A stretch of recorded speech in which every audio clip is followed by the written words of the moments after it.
Masya Allah, obrolan dan bincang-bincangnya luar biasa dari Ustadz Abdul Muiz. Nah, jadi kalau bicara tentang ponpes lagi nih Ustadz, nah sebenarnya santri yang sekarang ada di ponpes ini berapa banyak sih Ustadz? Jadi santri-santri kita ini alhamdulillah meningkat terus. Jadi awalnya itu 35, sekarang sudah sampai 220 orang. 220 orang putra dan putri. Dari berbagai daerah. Nah, dari seluruh kabupaten Sekalbar juga sudah ada. Ya. Kemudian ada juga yang dari Natuna, ada belasan orang yang ada 12 orang yang dari Kabupaten Natuna. Kepri. Alhamdulillah. Dan Riau. Kalau yang paling jauh di mana Ustaz? Yang paling jauh itu santri ada dari Pulau Maya. Oh, Pulau Maya. Pulau Maya dulu daerah Karimata. Iya. Ada juga dari Padang juga ada. Oh, dari Padang Ustaz.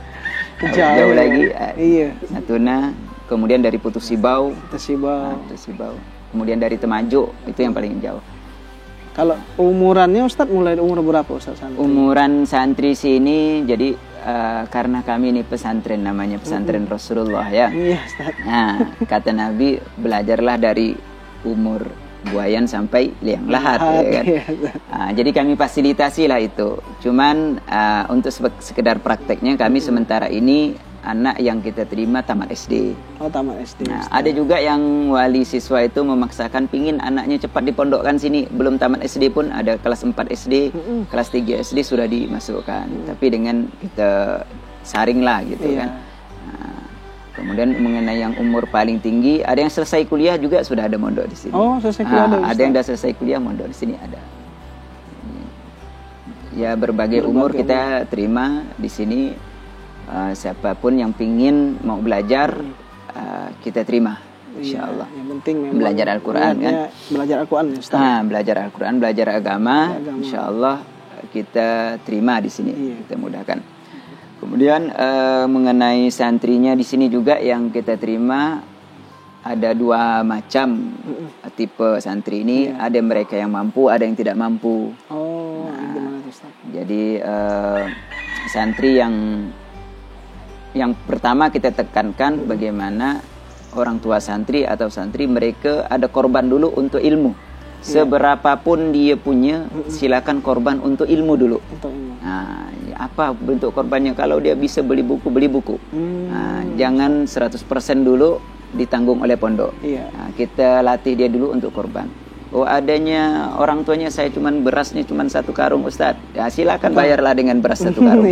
Oh, saya adanya cuma dengan sayur, kasihlah sayur gitu kan. Nah, itu bagi santri yang tidak mampu. Ada yang mampu, kita bebankan juga dengan biaya untuk makan mereka sebenarnya. Untuk biaya makan mereka dengan prediksi 1 hari itu 10.000 sekali.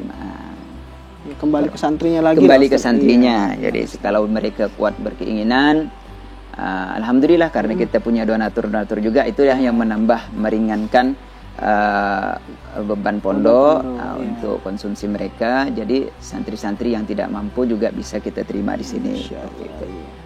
Cukup banyak ya Ustaz, 200. Iya, jadi separuh itu tidak bayar. Oh, separuh. Masya Allah. Keren banget. Keren banget. Nah, kegiatan santri ini apa Ustaz? Kesehariannya weekend, weekday gitu. Betul. Ya, jadi keseharian santri ini pertama program yang diutamakan di sini adalah program tahfizul Quran. Nah, dan penekanan dari amal ibadah harian seperti ibadah sunnah. Maka program kami mulai dari jam 3 malam itu santri sudah wajib. Jam 3 subuh Ustaz ya? 3 subuh. Dini hari itu sudah wajib bangun santri untuk sholat tahajud bersama. Kemudian untuk wiridan istilahnya atau istighosah, doa bersama.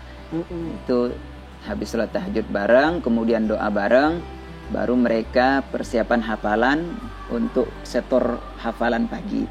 Jadi sebelum subuh itu mereka sudah membaca Quran untuk persiapan hafalan.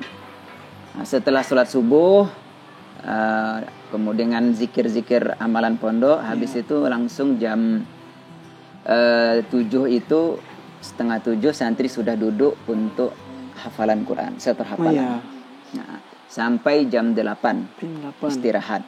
Nah, setelah jam 8 ini dibagi santri yang mereka tidak bayar di pondok, itu kita minta mereka untuk belajar khidmat dengan pesantren.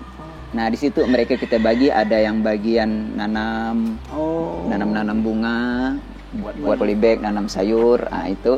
Kemudian ada yang bagian kebersihan, kemudian ada yang bagian bangunan, bangun pondok, bangun asrama, ada yang bagian ternak ikan, berbagi pekerjaan. Jadi kita bagi sesuai dengan bakat mereka dan kemampuan. Jadi kita juga ada melatih santri itu yang seni juga untuk melukis-lukis. Nanti kita lihat hasil karyanya juga ada itu.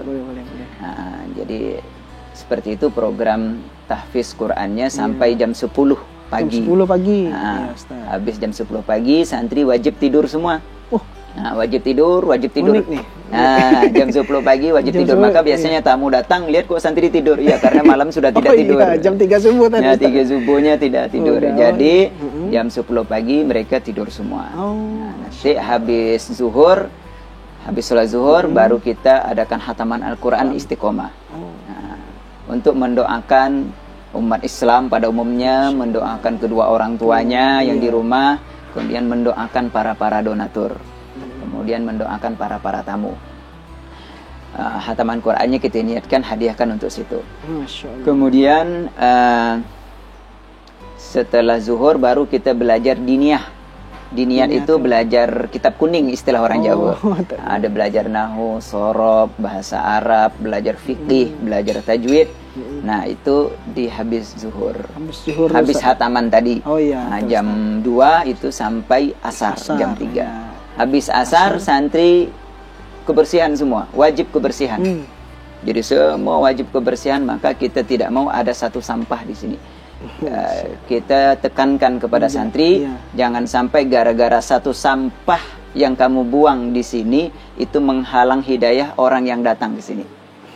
Kelihatannya tidak berdosa, tetapi dampaknya bisa bahaya. Nanti tamu melihat, wah ini tidak usah masuk pondok lah, pondoknya pesantrennya jorok, sampahnya banyak. Nah, gara-gara santri buang sembarangan, itu dosanya akhirnya menutup hidayah orang-orang yang datang. Maka kami tekankan itu santri yang mereka kalau satu sampah di sini, ini halakonya tugasnya grup yang ini nih, kelas yang bagian ustadz ini, kok masih ada sampah, maka semuanya harus bersihkan semua, supaya menjadi asbab hidayah bagi siapa yang datang ke sini. Setiap habis asar mereka kebersihan, wajib semua kebersihan, untuk melatih mereka cinta kebersihan. Karena kebersihan sebagian dari iman. Betul. Jadi itu tanda kita itu mau dicintai oleh Allah, itu kita harus suka bersih, suka keindahan. Innallahal jamil yuhibbul jamal. Allah itu maha indah, suka dengan keindahan. Innallaha yuhibbut tawabina wa yuhibbul mutatahhirin. Allah itu suka dengan orang yang suka minta maaf, minta ampun, bertaubat kepada Allah, dan suka bersih-bersih. Jadi kita bersih, kami bilang kepada santri, kamu bersih ini bukan hanya menyenangkan hati orang yang lihat, tapi mendatangkan cinta Allah. Yuhibbut tawabina wa yuhibbul mutatahhirin. Jadi kebersihan itu bukan hanya mendatangkan keindahan saja, tapi mendatangkan kecintaan Allah. Ini yang mau kita dapat tuh, kecintaan Allah. Poin penting itu. Kalau kita nak bersih rumah itu bukan nak nyenangkan istri, bukan nak nyenangkan suami, salah niatnya itu tuh. Tapi bagaimana mendatangkan cinta Allah. Kalau Allah sudah cinta, nanti makhluk akan cinta. Itu poinnya. Luar biasa teman-teman tuh. Pesan yang menjadi. Jadi kantornya nanti harus bersih. Insya Allah Ustaz. Nah, jadi teman-teman tadi poin dari kebersihan salah satu Ustaz tekankan bahwa ya bukan hanya untuk niat kebersihan saja Ustaz, bukan menciptakan keindahan aja Ustaz ya, tapi mendatangkan cintanya Allah. Luar biasa Ustaz. Nah, kemudian kan tadi mungkin sampai menjelang maghrib ya Ustaz ya. Nah, kemudian dari maghrib sampai dari maghrib sampai isya santri baca awrodan pondok, zikir-zikir pondok, karena kita perlu meningkatkan kerohanian dengan zikir, maka santri wajib untuk habis sholat itu zikir dulu. Kemudian antara sholat, antara azan dengan qomat kita di sini dengan iqamah itu kita agak panjang, karena setengah jam. Karena di situ jeda untuk persiapan santri ngapal Quran dan mengulang hafalan Al-Qurannya. Jadi kalau di sini memang agak lama iqamahnya. Kemudian habis Isya baru kita program lagi untuk mengulang hafalan santri. Program mengulang hafalannya. Dan terakhir itu murojaah pelajaran. Murojaah pelajaran, mengulang pelajaran diniyahnya yang sudah dipelajari tadi siang. Nah, jadi konsep belajar kita itu mutola'ah qabla daras, murojaah ba'da daras, tafahum fid daras. Yaitu kita belajar dulu sebelum belajar. Belajar sebelum belajar. Misalkan hari ini pelajarannya wudhu, maka sebelum belajar besok wudhu sama gurunya, malam pelajaran wudhu sudah dibaca. Nah, nanti begitu sudah ketemu dengan guru, tafahum fid daras, berusaha untuk paham dengan pelajaran. Setelah belajar dengan guru, nanti ada murojaah ba'da daras, kita mengulang pelajaran setelah belajar, itu malam. Setelah mereka mengulang hafalannya. Itu baru tidur. Iya, jam 10 malam sudah tidur. Besoknya jam 3 subuh bangun lagi. Begitulah putra-putri programnya disamakan.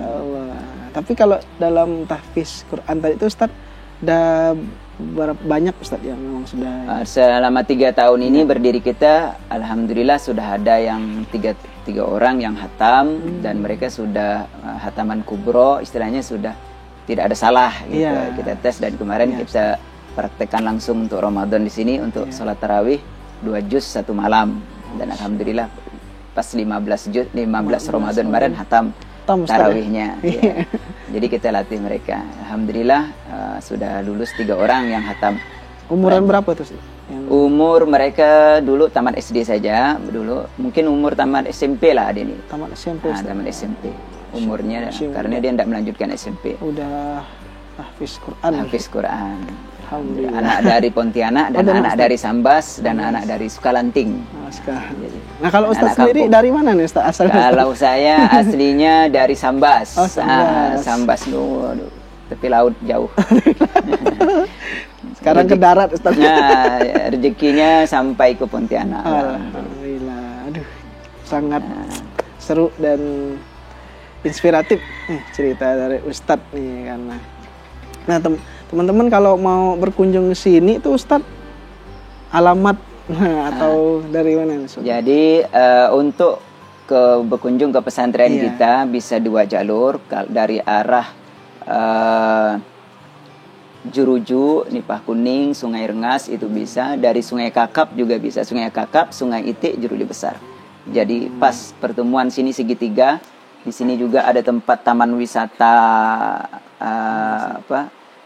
wisata alam di laut, pantai itu ada namanya wisata mangrove. Ada 2 tempat di Sungai Kupah dengan di Juruju Besar. Jadi pas ini dekat sekali. Ini tempatnya di desa atau desa Pak Ustaz? Desa Jeruju Besar, Kecamatan Sungai Kakap. Desa Jeruju Kuburaya.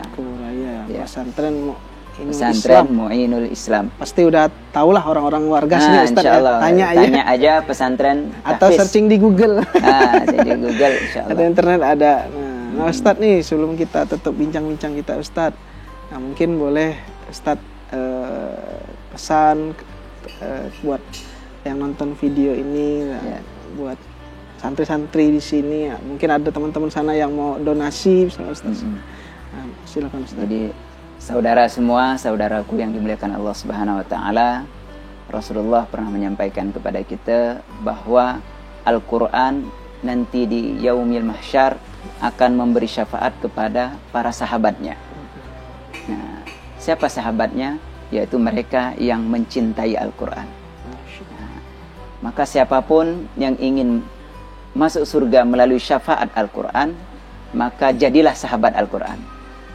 Apapun bentuknya, apakah seperti menjalan dengan menyumbangkan beras, ini dalam bentuk untuk menjadi sahabat Al-Quran. Ada yang pingin mewakafkan Al-Quran dengan mendoakan santri-santri Al-Quran, dengan memasukkan teman-temannya atau mengarahkan keluarganya untuk menghafal Al-Quran. Mudah-mudahan itu semua dalam rangka menjadi sahabat Al-Quran. Maka itu motivasi kita. yaitu motivasi ukhrawi, akhirat kita. Maka kita akan semangat untuk mencintai Al-Quran dan berkorban untuk Al-Quran, insyaallah. Maka kami ucapkan terima kasih kepada Dewan ini IDECO ya, ide kita. Mudah-mudahan ide kita tetap eksis, dibarokahi oleh Allah, menjadi asbab hidayah bagi umat di dunia ini. Kemudian kami berterima kasih kepada para donatur dari infak beras, munzalan, dari bapak-bapak, kakak-kakak, ibu-ibu yang telah datang menyumbangkan rezekinya, rezeki halalnya ke pondok ini. Mudah-mudahan semuanya Allah Subhanahu wa taala barokahi dunianya, keluarganya, sehingga nanti dimasukkan surga oleh Allah Subhanahu wa taala melalui syafaat Al-Qur'an. Amin ya rabbal alamin. Baik, terima kasih Ustadz bincang-bincang inspiratif kita nih. Wah, udah menyempatkan waktu untuk membagi kisah inspirasi ya buat teman-teman di sana. Dan terima kasih buat teman-teman yang nonton. Jangan lupa terus dukung channel ini dengan like, komen, dan subscribe biar bisa membagi kisah inspirasi buat orang agar lebih bermanfaat. Dari saya dan Ustadz Abdul Muiz, Assalamualaikum warahmatullahi wabarakatuh.